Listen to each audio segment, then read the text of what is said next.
Hey, I'm Marina. And I'm Emily. And I've seen everything in the Sex and the City empire 10,000 times. And I'm starting fresh. So I'll be woman-splaining the show.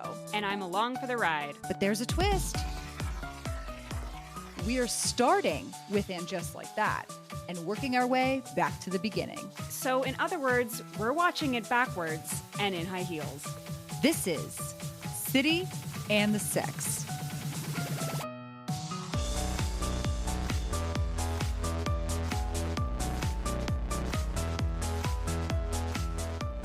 Welcome back to And Just Like That, Season 1, Episode 4. And I rolled my neck so hard that my damn head popped right on off and rolled away. I gotta go pick it up. Horrifying. Horrifying. It's the Nightmare Before Christmas. Yeah, that's it's giving Tim Burton. That's what I just did. Yeah. I screamed, I yelled, and my head came off. What a vibe for this is. We're going to do this as Tim Burton characters. Every episode is going to have a different thing that's going to go into your reel, your acting reel. And this episode is for Tim Burton. Yeah. She's auditioning for a Tim Burton movie. That crazy racist man. That crazy racist man. I can act in a green screen with no one in a ping pong ball. I'll do it. Dare me. Right now.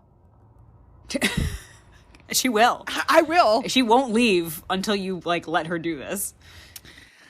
Oh, man. Episode 1.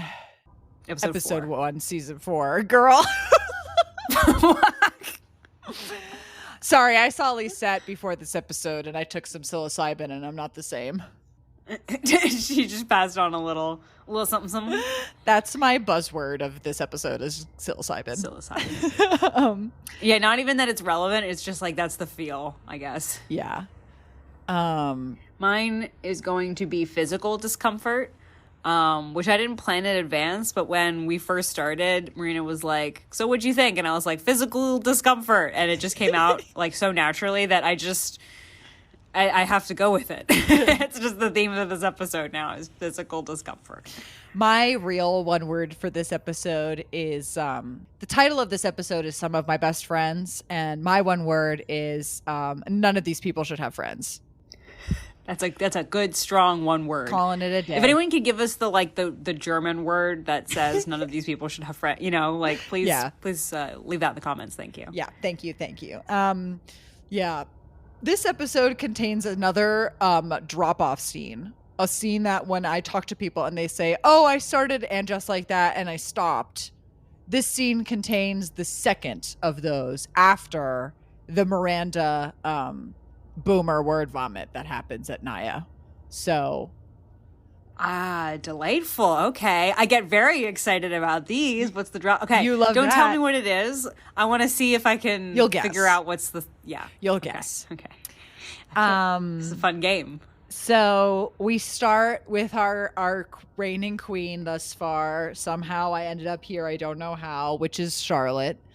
It's my propaganda, I think. Your propaganda, Marina, really I love works. you, but you're susceptible to propaganda. I know this, and I take advantage of it on a daily basis. I hate to say, I've read Animal Farm maybe 15 times, and I am still the most susceptible to propaganda person that exists. Why did you read it 15 times? You're trying to prepare yourself? First of all, it was one of the only books I liked in school. And also, okay. I kept... Now I feel bad for making fun of you. Yeah, and my literary choices, which are apt and on point.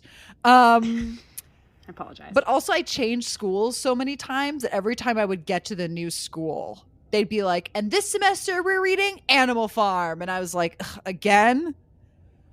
But I still liked it. I'm like, should I get my copy of Animal Farm? Because I have it here. Yeah, do you want to just prop it up in the background as a... Sorry, this is... If we could get some this is a purely visual bit. Yeah, if we could get some... And if anyone listening doesn't enjoy this, go follow us on Instagram, TikTok, whatever. Yeah. I would like some Jeopardy music while I run away to get my copy of Animal Farm from 6th grade. Stand by.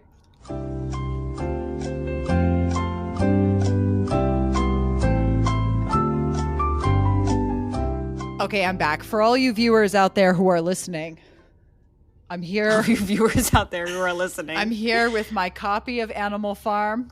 Oh my God. I would like to note that on the inside, it has Marina DiMarzo, heart, 7th grade. Oh, look at this. This is precious. You know, we are in the year of our Lord 2024, and I suggest many people read George Orwell. He's a real niche guy. So it's very underground. Very underground. All right, well, let's get into it. All right, on that cheery note, George Orwell's And Just Like That. So we get into it just like that with our favorite character, Charlotte. She is at the cafe picking up 2 coffees and confirming Harry's colonoscopy out loud for everyone to hear. I mean, she's back to her annoying self.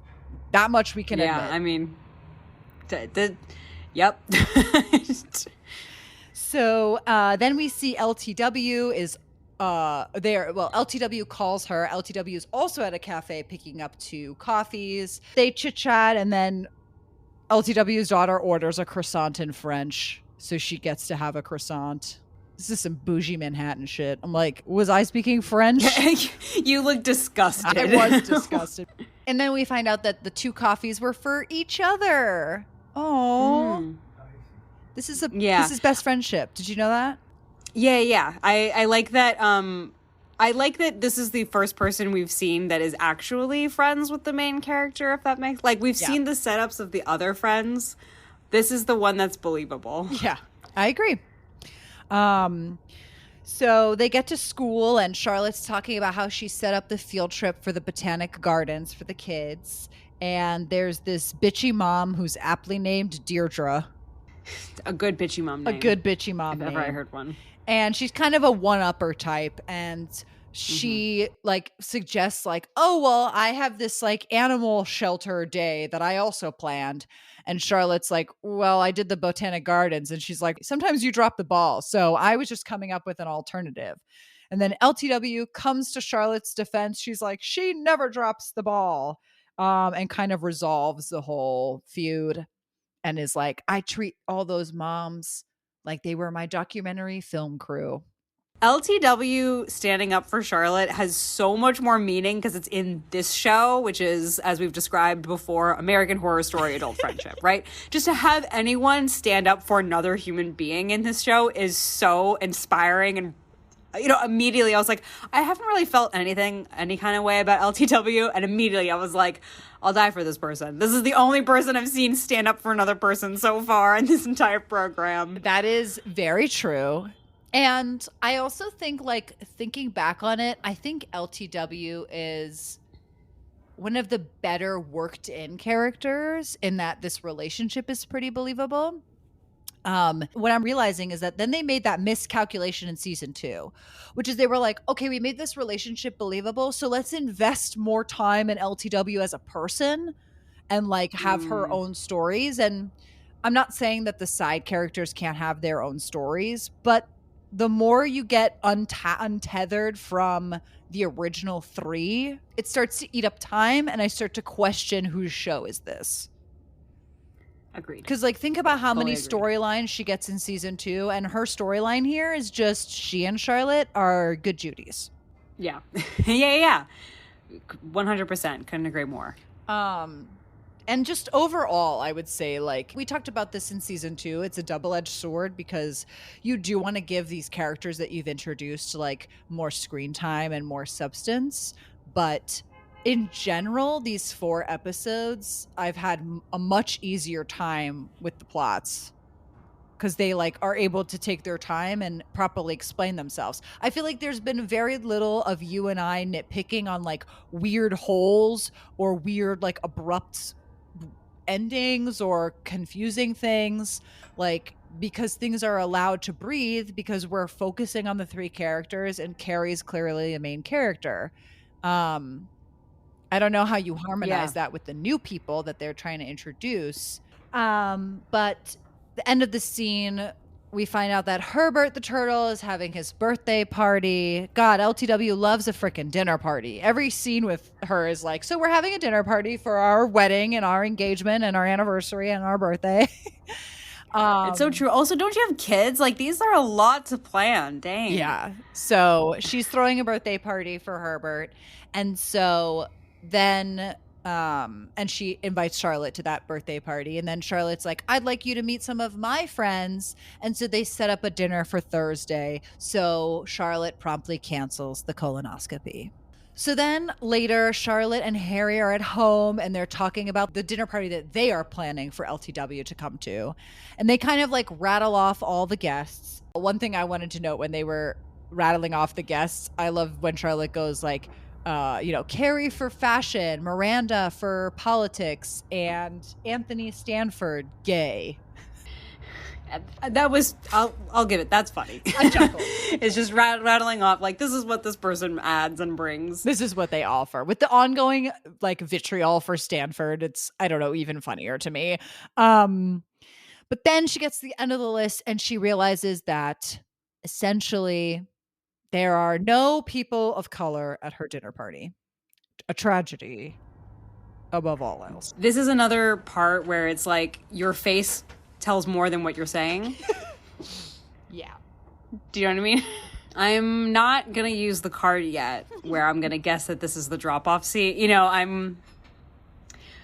But I just want you to know that my suspicions are peaked where I was like, I don't think it's this, but I'm going to hold on to it, but we'll see. Tell me if I'm wrong, obviously, but like, I don't think we're there yet, but you know what? And I will say, honestly, I found this really funny because it felt like we're laughing at Charlotte and also like kind of at the show. Like, I feel like this is the right way to handle the show making fun of itself for like not having any like characters of color, is to have the one actual character be like, oh my God, we don't have any black friends. Like that feels very tongue-in-cheek and like fourth wall breaking in a way that I want to fairly give them credit for. But this is also the show that then just shoves in people of color to be like, this person is the best friend advisor character who will come in and help her. It's like, so I don't know how much credit to give here exactly. But I will say, I think this is supposed to be very fourth wall, kind of like leaning on the fourth wall a little bit in a way that I can actually appreciate. And if anyone is going to do this plot, it's going to be Charlotte. Yeah. Like, it's only funny to see her go through this. I don't think I'd enjoy it with the other characters. Certainly not with Miranda after the, like, horror show we saw in episode 1. Like, this is actually a good time is to watch Charlotte have to, like, do this. Do you know what I mean? Yeah. Yeah, and Carrie would never have that moment. That's true. Carrie would not even realize. Carrie would never look around and be like, wait. I agree that, like, in principle, I think this idea of a plot is fine at its core. I'm curious as we go through this what your opinion is overall. I feel like the first time I watched it, I was like, but they did so much disservice to the character. It's kind of like what we talk about with Miranda, where it's like you're trying to say something, and in trying to say something, you make me not like this character. And I feel like... And, I wasn't indoctrinated into the pro-Charlotte propaganda yet. So for me, it was like another layer of annoying cake on top of a leaning tower of Pisa of annoying cake to like get to this scene and be like, God, she's just fucking insufferable. I see. But I did have new eyes when I watched it this time. So we'll see how it progresses. Right, because you're on the other side of the propaganda. I'm on the other side. Yeah, okay. I've been indoctrinated. Because, like, my big thing is, like, I think it's so gross when she goes to that poor neighbor and is, like, with the gift basket. Yeah, no. Like, that is just, like, at a level of, like, not even just, like, oh, no, like, we don't have any black friends. It's, like, it's harassment. She goes to the neighbor's house. She's like, did you get my text about the dinner? And the neighbor's like, yeah, did you get my text that I can't come because I have another dinner party? And Charlotte's like, well, can you just stop by for a drink? Just, like, a quick drink. And she's like, no, I can't. And then Charlotte's like, okay. And then she's like, but we should reschedule another dinner party. And Charlotte basically is like, no, I think we should do this date. It's just like, I'm so uncomfortable. Yeah, this is the physical discomfort that I was talking about at the beginning of this episode. Is anything about this? We're in that lovely little gray area that And Just Like That likes to go into, where you ask yourself, is this a microaggression or a hate crime? But it's one of them. But it's one of them, or we're somewhere. We're getting somewhere. The fact that she asks yeah. Anthony, she's like clearly stumbling around saying that his ex-boyfriend, I guess, was black, and then he just comes out and is like, you mean the hot black guy? And Charlotte's like, no, that's not what I'm asking. And you're like, but that is what you're asking. Yeah, Who that has is what done you're this? asking. Who has done this? This is yeah, going back to the sitcom that I'm describing, it's like, this is a plot that would happen in The Office, right? Like, this is the Michael Scott being like, oh my God, my entire office is like white people. Oh no. And now he's like, I want to be seen as a diverse boss. And then he goes around harassing people and like, you know what I mean? Yes. And like, he harasses the people. This is literally a plot in The Office that happens. And she's having the Michael Scott of like, on paper, seemingly trying to help, but doing horrible things and like just showing your true character. You know what I mean? And that's my thing, is like, you really want to take Charlotte and turn her into Michael Scott? Why? You know? Right. Can't she live in peace? Can't she just be mildly annoying and controlling, and we can just call it a day and not have it be Michael Scott?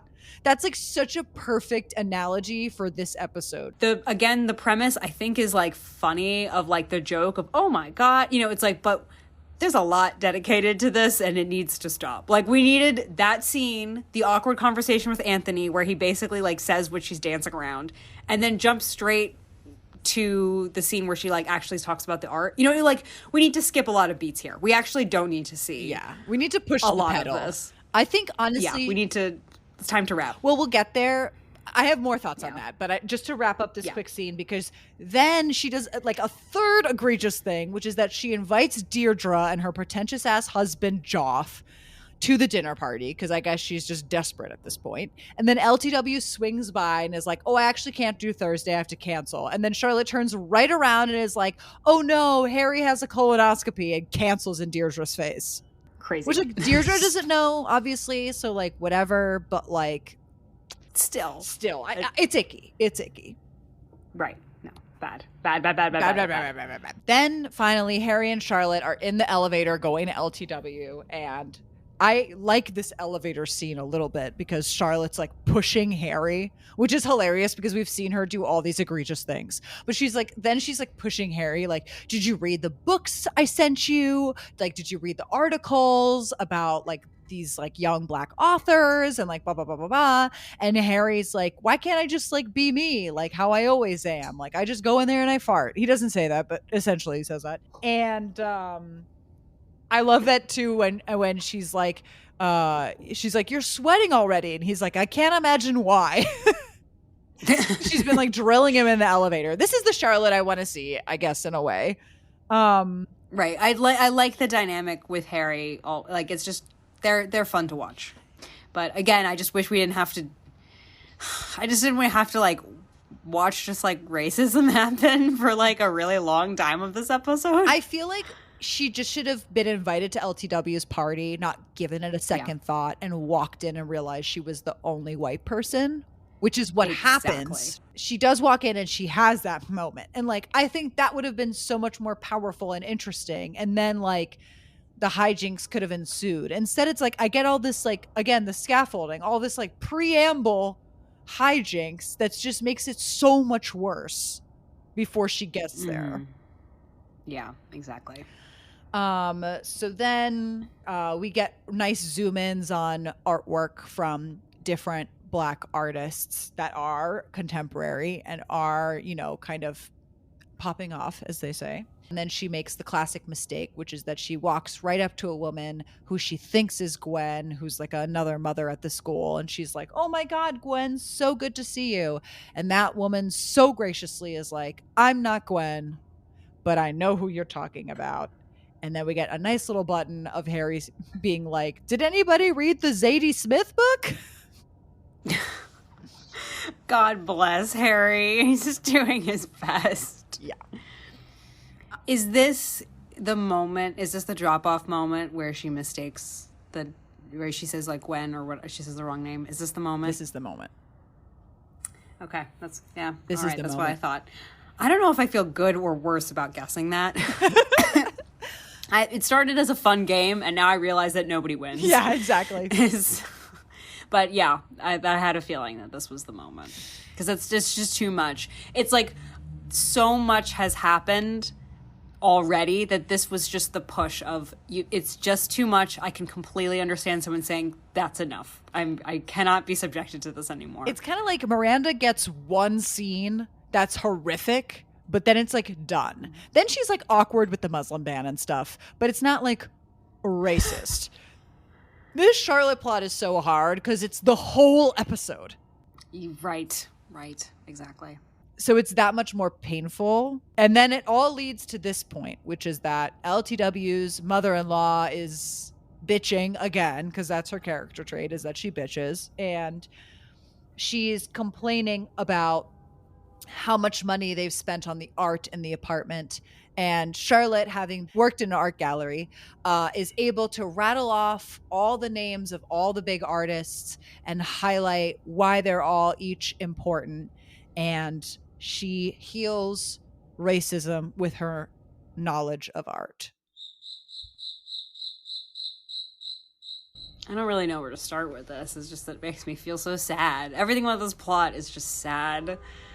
It's hard to watch. Even the resolution that's supposed to make us feel good and supposed to give us the kind of like cathartic, well, she made it out in the end and they, no harm, no foul. It just feels icky, I don't know what they're trying to tell me, which is like, I think what they're trying to say is like, and bear with me here, not my opinion, I think what they're trying to say is like, you can be a little racist, but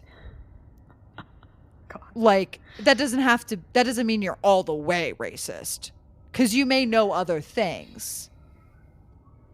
Does it make sense? Is that good? Should I put that on a t-shirt? Like, I just feel like that's what they're trying to say. Yeah, I think you should clip that and post that without context. If you get interviewed by Z-Way, you are folding in 2 seconds. I would never even accept, because I would absolutely crumble like a fucking cookie, 1. And 2, I am absolutely going down when I get into SNL one day and then they play that clip without context. And then I'm the Shane Gillis of 2035. Yep. The life and times of Marina DeMarzo. Oh, God. I can't wait for the BuzzFeed article. Yeah. The AI written BuzzFeed article. Yeah.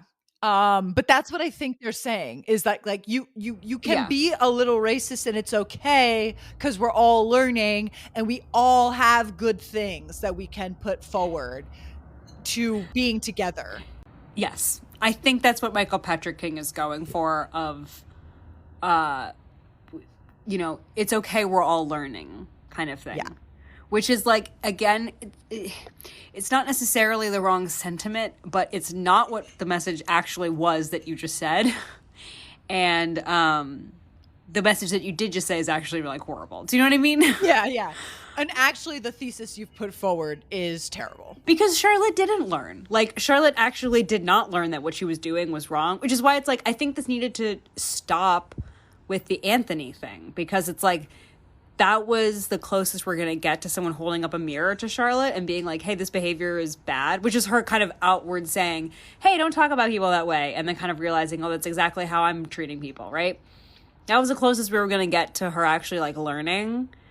But instead, she doesn't learn anything. She just like manages to get out of this because she happens to have this like bank of knowledge. And I agree. I don't really know what we do with this now. So I feel icky and gross and I want it to be done. I want to not think about this. Yeah. And then it's capped off with this scene, which when I watched the show originally by myself made me so angry. But essentially Charlotte and LTW kind of have a post-dinner party debrief where, Charlotte admits that she had a little bit of panic before the party because she only had white friends and she was inviting LTW as the only black friend that she had. And LTW was like, I had the same anxiety about having you at my party, which is like totally different meaning and context, but whatever. They giggle about that. And then Charlotte even goes a deep further, which is like, just keep this to yourself. She admits basically, I even went on a desperate tirade to invite the one black girl we both know that we both hate. Yeah. And then LTW is like, cheers to that. And then again, racism is healed again for a second time. Oh, I hate it. Oh, my skin crawls. Yeah. I don't really know how you stay friends with somebody like that, but no. Alas. I mean, this is a good transition into Miranda. Oh, God. Unless we don't want to go there yet. No, I'm ready. My seatbelt's latched. The first thing I want to flag is that this show tries to have an artistic theme throughout. This show is like united by coffee. The kind of opening of the show is 3 scenes of coffee and how they're all connected. And so we see like Naya and Andre share a coffee, which it's like a literal microsecond of a scene. Then we see Miranda at home having breakfast with her son and his horrific girlfriend, and she is still wisting away in the shadows of being shotgunned the night before by Che. You can tell she hasn't showered because she's like lingering in the romantic smells. And Brady and Louisa come downstairs and they're like, you smell like weed. You give me a hard time and you smell disgusting. And she's like, I was at a party where alternative types were all smoking. And Louisa's like, well, what's an alternative type? And I'm like, excuse me, you live in this house rent-free. I'm going to need you to shut your trap. Like, is alternative types a weird way to speak about essentially LGBTQ plus? Of course. If we're going to have that conversation, she's not the one who is in a position to be having that conversation. Again, I do not know you. And you are rude. I don't want to hear from you. Sorry about it. You're just in my house, titties out, making fun of my ice cream that I have given you for free. I don't know you. I don't fucking know you. Anyway, every time that Louisa character comes on screen, I'm like, God. And then she dumped him. And you're like, ugh, Brady, you deserve so much better. Does he? No. So then later on in a scene that we'll go more in depth with, we learn like Carrie, Miranda, and Charlotte are all at dinner, and we learn that Miranda and Naya are going to have dinner together because apparently Miranda made some sort of point about motherhood in class, and so Naya wants to take her out, which since whenever. This is the first thing that makes me mad. I mean, we've discussed this multiple times where we're like, there's kind of no reason for Naya to have any interest in Miranda. It's just that the writers want to forgive Miranda so that they have Naya just be very understanding and inexplicably interested in Miranda as a person. Yeah. Which like it just makes Naya look like she has no interiority because like, she's going to have dinner with this person who, like, made a good comment in class. I think this is them not understanding Naya and how, especially in this episode, ironically, any of their characters of color who just have nothing going on other than to just be interested and fascinating and give their time to these white characters who have done nothing but be disrespectful. Yeah. And I think this is another kind of shadow parallel moment because I was realizing, like, when Miranda goes to Human Rights Watch in season 2, her boss kind of like they bond over the fact that Miranda's like older than the other interns. And like, that's why she gets the big opportunities. But like there, it makes sense because she's at a job and she has a law degree and therefore she is more interesting to the boss on paper. Like I buy that interest that's taken in her because of that. Here, I feel like they're trying to make the same point, which is like women of a certain age, they just get together. It's to your point, like this relationship has to happen. And I very much feel the wheels. I don't even feel the wheels because they didn't even put that much care. She literally saved her from being attacked by a Chucky. And now I'm just supposed to believe that they're connected. And then this scene is supposed to like further cement because they talk about motherhood. And as you know, anyone you talk about motherhood with is your bestie for life. Right, exactly. If I'm having stress about motherhood or childcare in my personal life, and then someone makes a comment about it in class, obviously I'll be like, let's get dinner. Obviously, every person I've spoken to about my menstrual flow will be a bridesmaid at my wedding. Women. Women. God. It's so insulting. I want to like make up a different headcanon for why these two are hanging out because it just makes me mad. Yeah, I know. We need to write like those, you know how like Star Wars would come out and then somebody would write like spin-off books? Oh yeah, would, like the extended the and just like that extended universe. Sorry. The George Orwell's and just like that extended universe. Yes, exactly. That's what you and I are going to get into next with our publishing deal that we are going to make right now, where we write the extended universe out in graphic novel form of how they actually became friends to like further pad so that when they reboot this reboot in like 2 years, they can pull from that. That's so smart. Graphic novel is also the way to go because this is definitely like a manga. For sure. Zaslav, we're calling. Hello. Can you answer? Hello. He doesn't take my calls. Wonder why.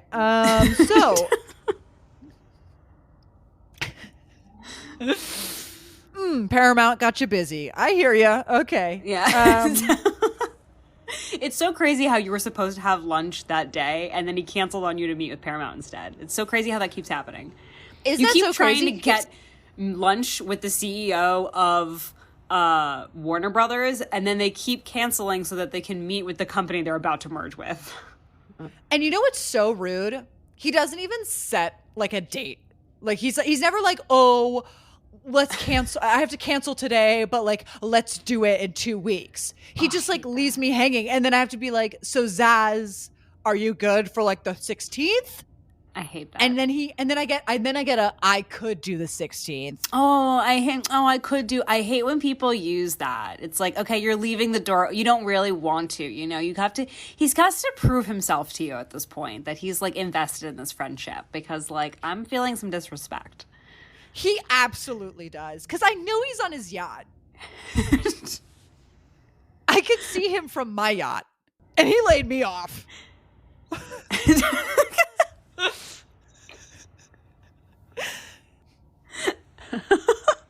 I'm the bigger person, and I take pride in being the bigger person. But finally, we get to that Miranda and Naya fated dinner. First off, we have this like interaction that I guess it's supposed to endear me to Naya, but what the show doesn't realize is I'm already endeared to Naya because I feel bad. I know, but basically, we're already yeah. Basically, they show up at the restaurant and. Naya's like, I had a reservation. Like, why haven't you seated us? And he's like, you've already showed me a reservation 3 times, but you're not in my system. I'll seat you when I have availability. And then we discover through a bunch of kerfuffle that she made the appointment at the restaurant in San Francisco, not the one in New York. And then they finally get to sit down and have dinner. I don't know what it's there for. Yeah, I don't get this. It's a good point because they end up sitting down and having dinner anyway, so why not just cut it? Is it because this is the only time where she introduces that she's on the, like, hormonal? No, she's about to explain. Well, when they sit down, she explains, like, sorry, my hormones are everywhere. Yeah, exactly. So we, I guess, needed her to have some kind of thing. Although I didn't think her freak out was that bad to be justified by hormones. If that were me and she... No, she just made a mistake on the internet. If that were me and my friend was like, oh, man, it's the hormones, like, I'm in the middle of IVF, I'd be like, I do that once a week and I'm not even on IVF. So what does that say about me? Because I'm selfish and I bring it back to me every time. You're like, you thought this was a story about me being a good friend. It was no. I want you to explain that I would make this about me. I would make this about me. That's how I'm better than Miranda. Thank you for making that really clear. But anyway, so they sit down and they have this conversation about motherhood. In a vacuum, the scripting here is actually really nice. Like, I think the way that Miranda, because basically Naya's like, do you regret having kids? And Miranda kind of is like, you know, I think back to one of my classmates in law school who was like top of her class and now she's a federal judge. but like she doesn't have a family, like she doesn't have kids or a partner. And like sometimes I think, wouldn't I love to be a federal judge and go to my empty house and live my life? But I'm grateful that I have my son, and like I'm grateful for the life that I have. And like, does it ever fully take away whether or not I have regrets about having kids? Like, no, like sometimes it's there, but you just kind of like live with it. Sorry, I just like totally blanked out for a second because I realized there was something I needed to say about Che's comedy concert, and I totally forgot about it until this moment. Che's entire comedy concert was about like, you should change and being confused is great, and everyone was like cheering and clapping, which is so astonishing given what we see is going to happen at stand up in season 2. You are correct in that everything about Che is hypocritical. Absolutely. It's not even that it's just hypocritical. It's also like they've literally made the exact opposite argument in their previous thing, or argument, whatever you want to call it. You know what I mean? It was just like something just struck me where I was like, everything about this is totally fucked, because Miranda's sharing the secret ambition she has of actually that sounds nice, and I was like, oh, what a nice little bit of interiority from her and her law life. I think it's really going back to the same point we made in episode 3. It's really hard to sell me that Miranda doesn't like her life when she defends it to Naya in this scene. So it just continues again the ongoing confusion of like, yeah, why would Che absolutely drag her for trying to change when she was inspired by Che's own message to change? And exactly why in this scene would you not use it as an opportunity to reflect some of Miranda's interior questioning, since Naya's also, that's something that they bond about, as opposed to what they wanted to communicate to us in the scene, which is, sorry, I'm like on preacher Inception levels here. No, I love it. This is great. I feel like you're connecting all the dots right now. I feel like what they actually wanted to communicate in this scene is, for this scene, Miranda's the teacher and Naya's the student. And I could give less of a shit about that, because I already don't believe that Naya cares about her as a student. So you might as well sell to me that they're friends. And I think that's where they trip up, and they missed this continuing dot from episode 3. Because think about it. This episode started with her like in a fugue state post Che. So how would she not bring that into this conversation? Instead, they wanted to write, and they did, a beautifully written testament to what it is to be a person who is kind of mixed about having kids and have kids and come to terms with that decision. And it is beautifully written as a scene on paper. But it is, I think that's probably why it triggered in your brain like that, because it is a puzzle piece that doesn't quite fit. I think that articulated it so well. I just meant that nodding like I'm at a comedy concert. I was just sitting there like, yes. Change right now. Trigger warning. Trigger warning. I round of applause, Marina. I feel like you just connected all of the dots of this like disparate thing, of why I was having this weird, crazy meltdown and also what's going wrong in this scene and why it's so sad, where you're like, it's good, but why doesn't it fit? And you're like, you're exactly spot on. Like, this is why it's not working. It's like, you got the scene, you got the lines right, but the characters who are saying them are not in this part of their life based on the rest we've seen from this episode. So it feels strange. Yeah. Yeah. You've nailed it. Ugh. We can go home. We're done. Damn. Taste it. And that's essentially Miranda's plot this episode. Yeah. And then we turn to our favorite gal, star of them all, Carrie Bradshaw. So we open the episode and Carrie is sleeping, raw dogging it on the mattress in her original apartment. Why do you have to say it like that? Raw dogging it on the mattress. Raw dogging it on the mattress. I am just painting a visual picture for our viewer. I think you painted the wrong picture. I think you needed to go back and paint a different picture, please. And edit. So Carrie is sleeping under some iconic like fashion. There's one jacket. I don't know if you noticed, you probably didn't, but the jacket that she's sleeping under is the jacket that she's wearing in our icon. Oh my God, I had no idea. Boo, I did not realize that at all. That's my like mind blown sound. Let's put an explosion here. Wonderful. Yeah, while my head, I'm picking up the pieces of my skull from my head exploding. Why don't you tell us what happens in the scene?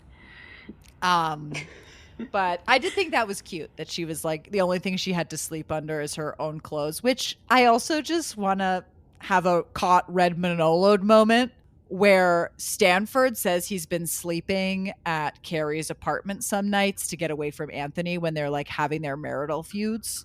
So wouldn't there be sheets on the bed? Oh, you got him. Got him. That's a good point. Woo! Yeah. So, anyway, but I do like this moment that she's like sleeping under her clothes. I think that's very Carrie.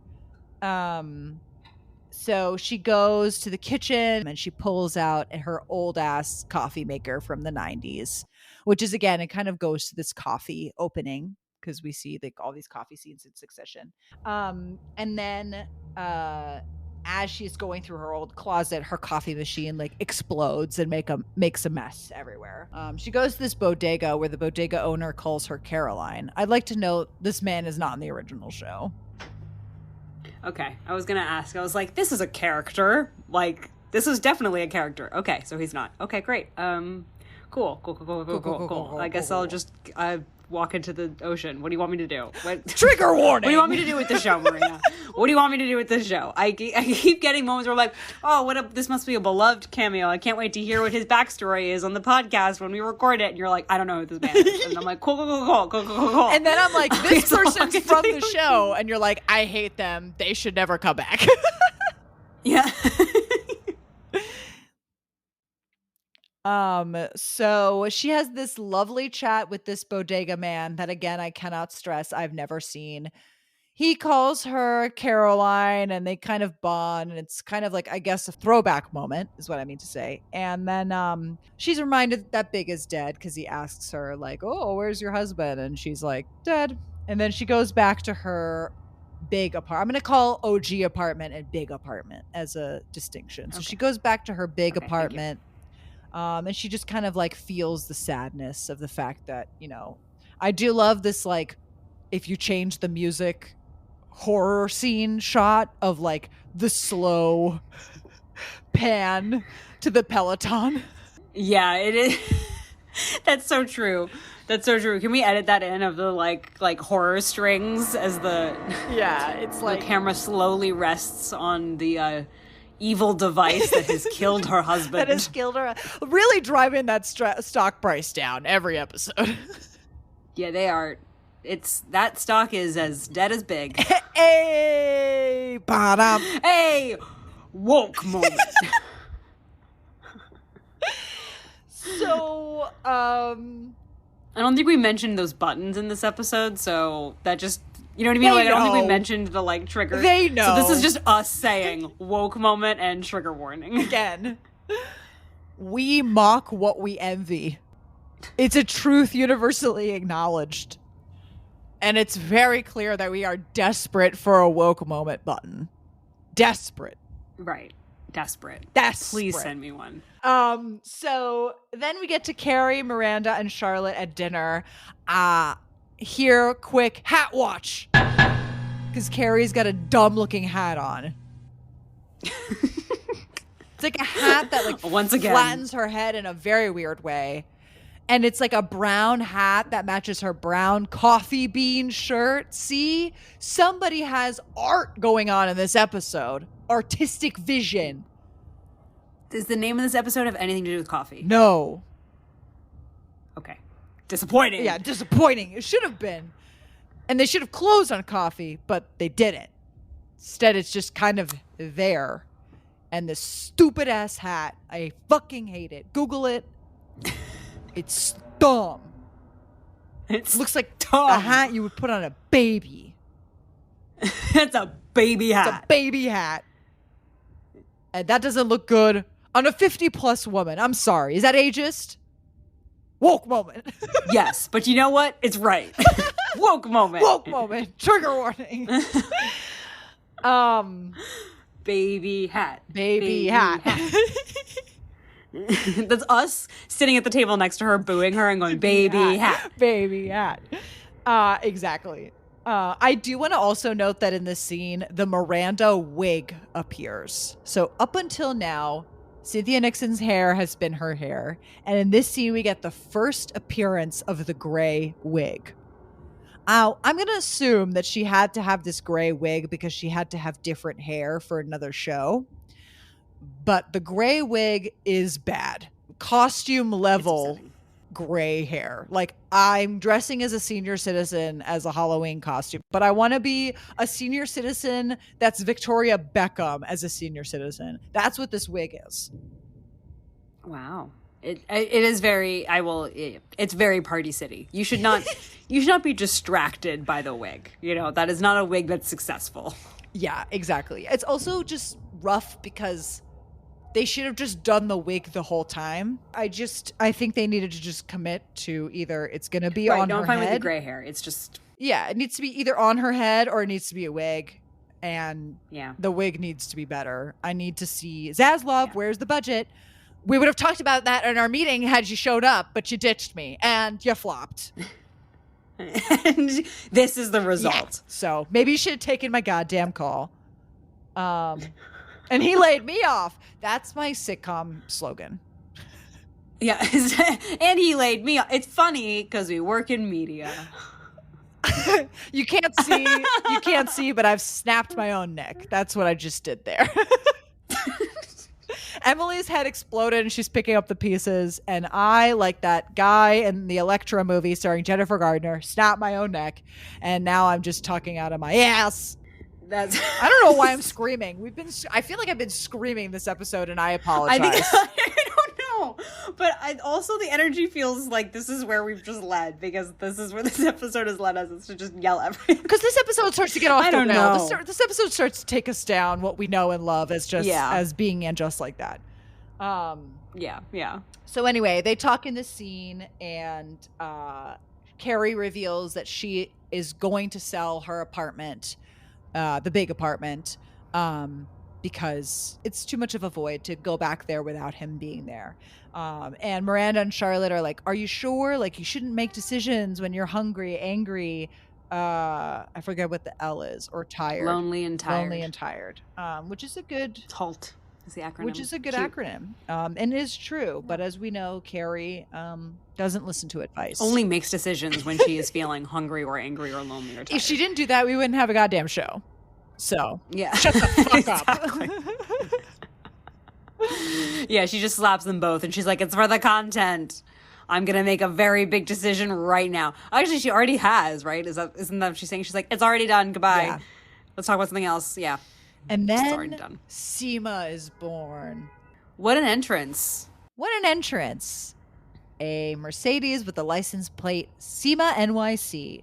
And she comes out of the car and, like Sandy in Grease, she throws the cigarette on the ground and she stomps it out in her big platform. She waltzes through Carrie's apartment. She points at the wallpaper. She says, this wallpaper is beautiful. And Carrie says, isn't it? Because I think it's probably secretly Sarah Jessica Parker wallpaper. And this is propaganda promo. And I bought 3 rolls. I can't help myself. And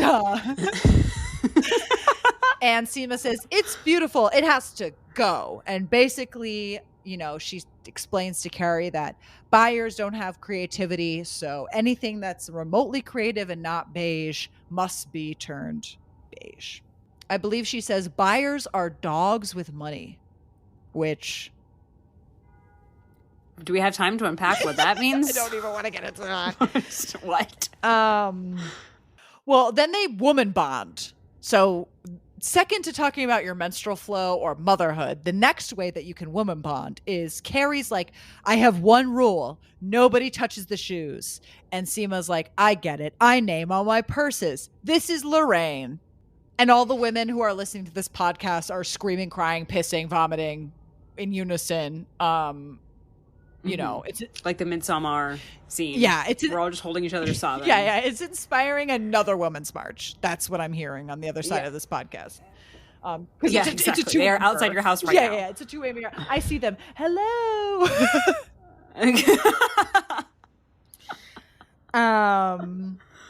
And then Then we get to the bathroom. Yes. So then I can't. I'm like trying to restart and I can't. So then they pivot to the bathroom, and it's clear that Carrie's already gotten rid of the Peloton. I think she says in the earlier scene, she's like, I got rid of the Peloton. I just don't want to look at it anymore. And then Seema's like, oh, what a beautiful spa bathroom. You know what would look great in here? A Peloton. It's so funny, Marina. Like, it's so funny. I was laughing out loud. Like, cackle. It's so funny. It's just such a strange thing. It's like in the thing, it's such a strange thing to say about like this gorgeous walk-in like spa bathroom, and then to suddenly say, you know what would tie this whole thing together? There are 10,000 things she could have said that would have made more sense than a Peloton, but like that is what came out of her mouth. Because that's what the writers want to do. There are so many ways you can just like subtly throw that in. But instead they went with, what a beautiful spa bathroom. You know what would tie it together? A Peloton. Like a threat.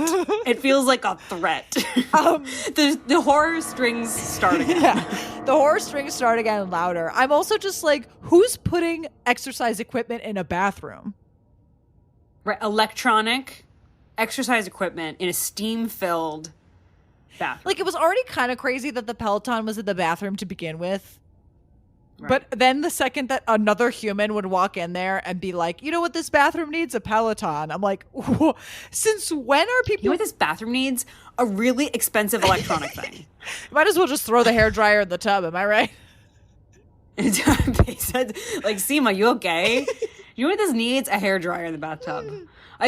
Such an insane thing to say. Also, like, it's not even like a bike or a fit. Again, it's like she name drops the brand that killed her husband. It's so funny. We are driving the stock price down because Pelotons are outselling subscriptions to HBO Max. And Zaslav said, you know how we're going to get the competitive edge? We're going to kill them literally and figuratively on this bike. And then we're going to stab them continuously each episode by their name brand. And if he had taken my call, you would have explained to him that Peloton is not a prime competitor of Max. I would have explained that. And also I would have said, have some compassion, my guy. Some compassion. People work at this company. People work there. But you wouldn't know that because he laid me off. Okay. In fact, it just got him more excited. He loves a good layoff. Oh, absolutely. Can I say that? Can I say, is that legal? Okay, well, it's legal, but it doesn't clear standards. Oh, okay. As standards, we cannot comment on other companies or people. Which is this whole podcast, but not Zaddy. Thank you, standards. Thank you for keeping me in check. Of course. So then Seema offers Carrie a ride, so they're in the car together, and then Carrie's like, do you smoke? And Seema's like, yes, and then they share a cigarette. And it's kind of like Carrie's kind of throwing it back to her single girl days via Seema's real-life human body vessel. That's a great way to put that. That's how it feels.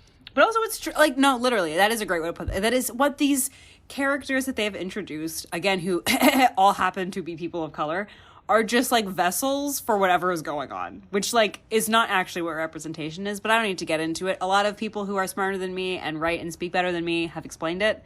So that's all I'm gonna say. We end that on a gentle woke moment. We need another button. A woke moment. Woke moment. Then we got to the unhinged podcast scene. Marina.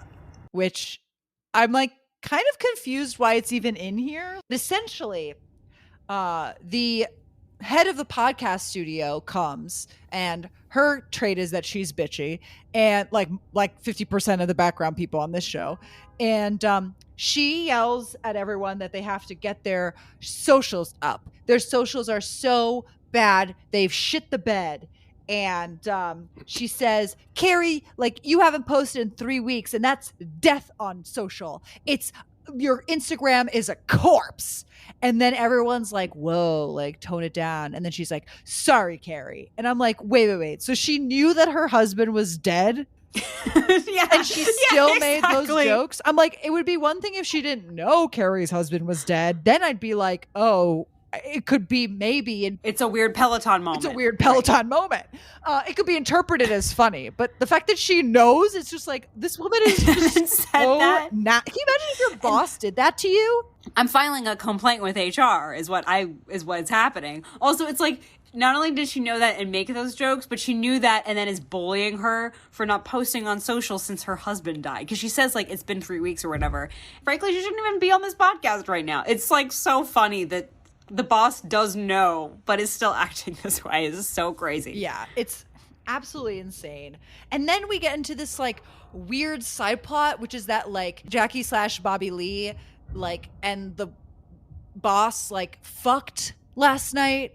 And Bobby Lee's into her, but she's like, it was fun while it lasted. And he has a really good joke where he's like, when he runs out to chase her, and he's like, why would you go somebody who you're going to see at work the next day? Doesn't make any sense. And I was like, that's the only real thing anyone has said this whole episode. Right, which is astonishing because it's happening in a side plot of two characters whose names we don't know. I mean, you knew one of them, and I've already forgotten what it is. And they're having it not off screen, but in a hallway, and we're hearing that line through a window. Yeah. Like, that is the only sensible thing anyone has said in this entire episode, and it is so unrelated to anything. Yeah. But yes. And then she Agreed. just ends on the note of, like, you have to get your socials up. And I'm like, I mean, we'll go through the rest of the episode, but, like, does this even pay off? I don't even think so. Thank you for reminding me that this happened because I forgot that it did, because it doesn't pay off. There's no, we don't get anything from this. I think Che and Carrie talk for a second here, but I don't think anything comes from this. I think anything happens. I think it's here to set up that the podcast is not doing well. And I'm also sorry to be this person, but, like, they should just be sending her clips to post. Yeah. I mean, the problem is that you don't have a social media manager. Right. And then she doesn't hire one. So why am I getting this scene? So what's the problem? Yeah. I don't know. Bullying your host for not having a big enough online following is a very strange reaction to the problem. Very strange. And again, like, then solve it and, like, assign somebody to post for her because her husband died and you know her husband died. Yeah. It's not like you didn't know. It's not like she didn't know and, like, Carrie's trying to keep it under wraps or something. They all know that her husband died. Yeah. So then we see Carrie and Seema are touring a house. And we see that this, like, creepy older man, like, flirts with Carrie. He's, like, the homeowner. And we hate when people Carrie's age flirt with her because they're gross. And then they kind of talk about dating at the bar, and they talk about, you know, Seema kind of talks about how she's, like, on Tinder and she's done all the dating apps, and it kind of ends on this note of Carrie being like, you know, it's great that you're, you know, that you keep putting yourself out there, and you can tell the way that the camera lingers on Seema's face that that comment didn't quite sit right with her.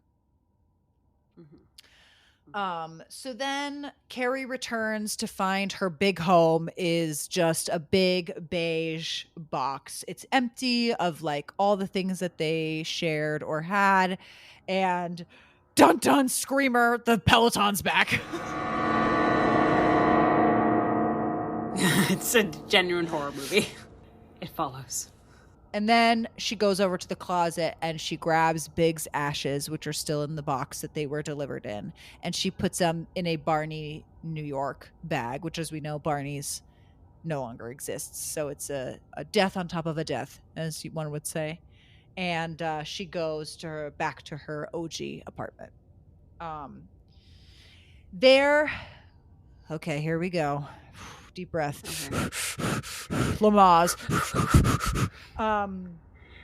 There she finds that a card is waiting for her from Stanford, and we learn that he has run away to Japan. And this is the original scene that they felt was slapdash, and they needed to repeat in season 2 with the whole Shinto monk debacle. So I'm just going to go through this scene really fast, and then we can talk. Let's get through it.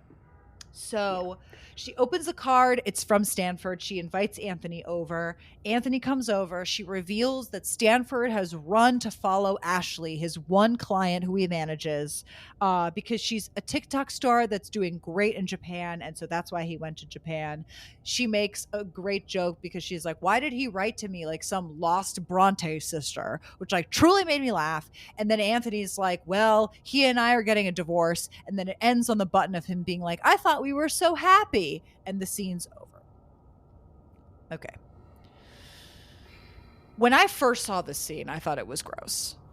Now, one thing to keep in mind, Willie Garson knew he was sick and knew that he hoped to, I think, to make it to the end of the season. He ultimately did not, unfortunately, but he knew that he was sick. He told some people that he was sick, but not everyone. So I don't remember if it was via Sarah Jessica Parker or Michael Patrick King. One of them, he had a conversation where he kind of was like, I don't want you to kill off Stanford. Like, it would be a kind of comforting to me to know that he lives on, like a fun life, like not in the show kind of thing. He wanted Stanford to live on, if that makes sense. And I'm not opposed actually to the Japan idea, obviously, because you got to get him out of there. So he has to go to some place that's like far and remote. But after watching the scene that they rewrite in season 2, which is doubly as worse, this is actually great because this scene manages to keep it light.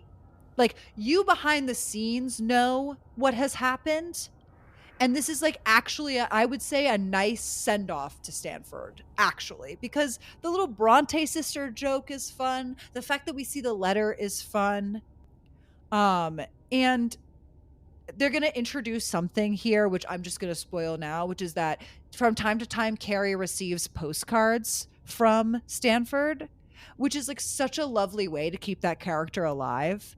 And I'm realizing in this moment, they didn't do that at all in season 2.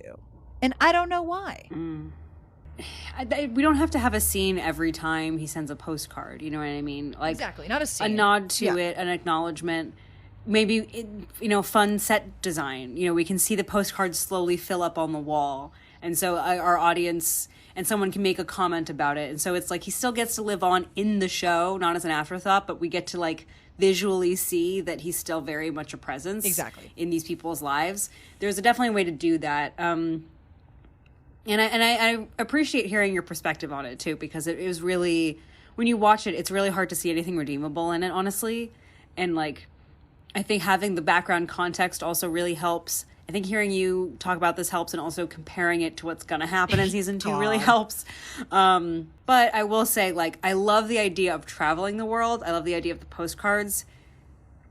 I think what's so knee-jerk Japan makes sense because it's like we need him to be further away, etc. But I think it's kind of the Samantha thing where it's like her moving to London made sense for her to just not be a part of their show anymore. But like the reason for her breaking off the friend group doesn't sit right with us. It's kind of the same thing here where it's like to chase some TikTok star doesn't really sit right with me. It doesn't really feel like I'm on my own journey, like, and I'm going to go see the world. And I realized I've only lived in New York my whole life. And like, that's the center of the universe. And I just realized I wanted to see the rest of it. Like, it doesn't have to be very well thought out or deep. Maybe, there could be another reason he wants to travel. I don't know. But there's something about just following a teen star to the other side of the world that feels so strangely degrading in a way that it makes me be like, I don't understand. It's like, what am I missing here? What's the inside joke that makes this make sense? Because this is like,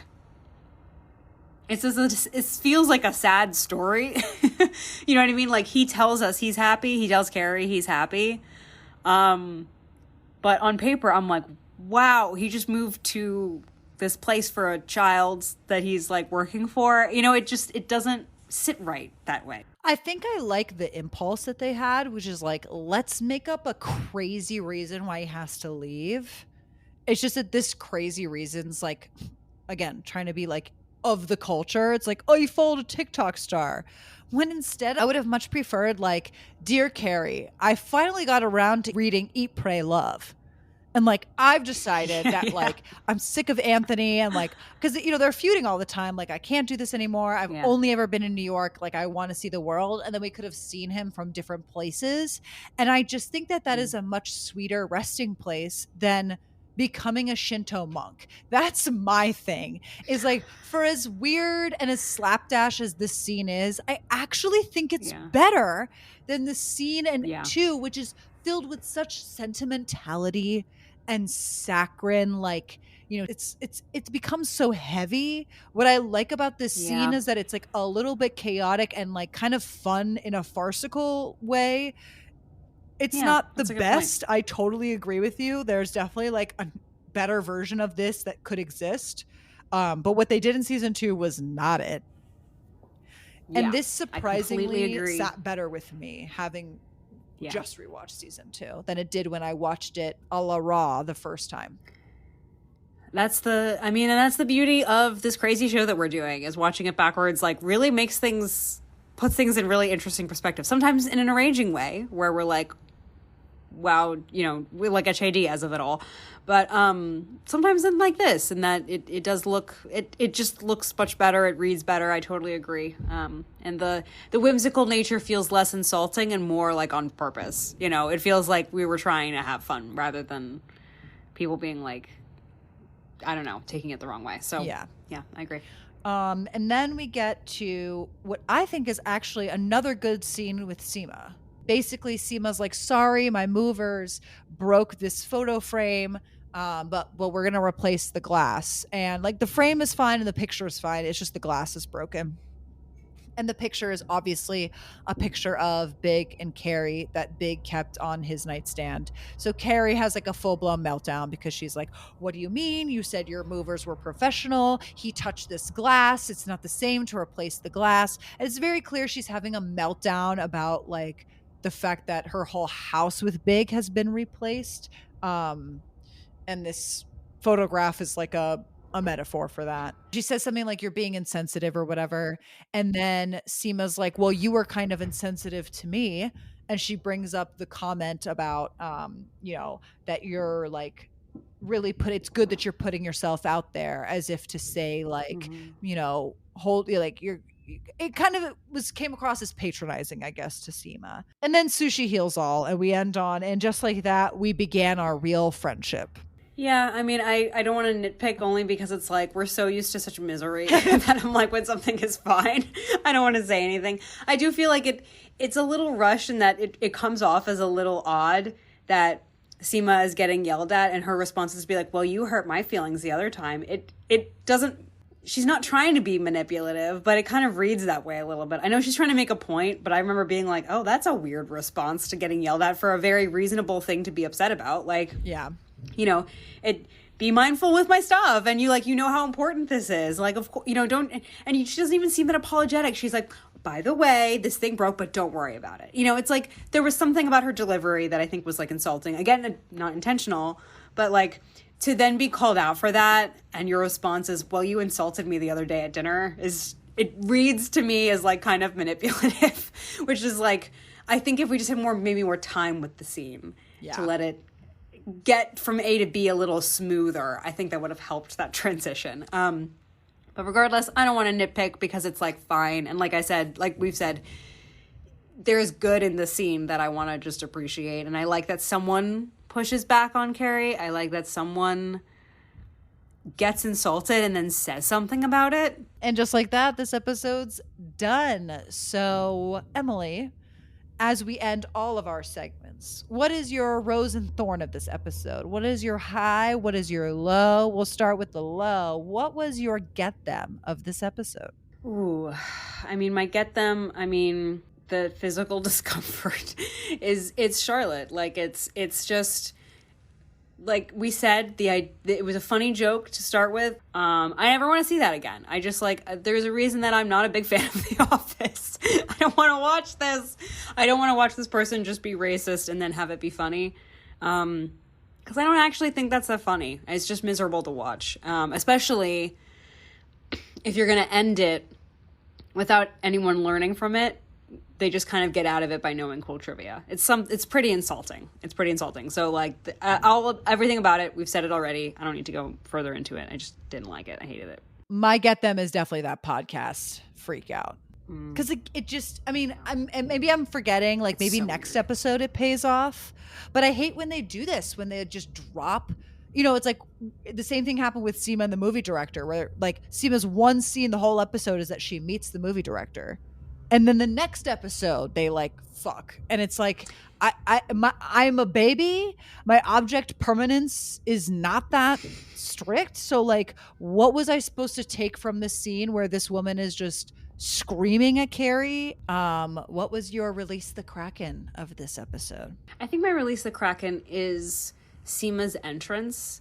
It's good. Based on where we see Seema in season 2, I feel like something has shifted, and I miss the Seema that is introduced in this moment. My release the Kraken is the haunting of the Peloton. I just think, I don't know. Again, I'm just like so thirsty for good visual, like filmmaking that this show is lacking in season 2, because it has to like push through all these scenes. And so there was just something about this that just scratched that itch. And yeah, I want more haunting of Peloton. And I pray for them. Yeah, what you're saying is you just want Peloton stock to crash even more, which, like, sure, yeah, why not? Sink them to the ground, baby. And this has been, and just like that, season 1, episode 4. Thank you so much for listening to us have these problems with this show. Please follow us, like, subscribe, send it to your mom, send it to your sister, send it to Zaslav again on my behalf. I've already sent him 16 emails. He has not answered a single one. I wonder why. And we will catch you next Wednesday, same time, same place. Bye.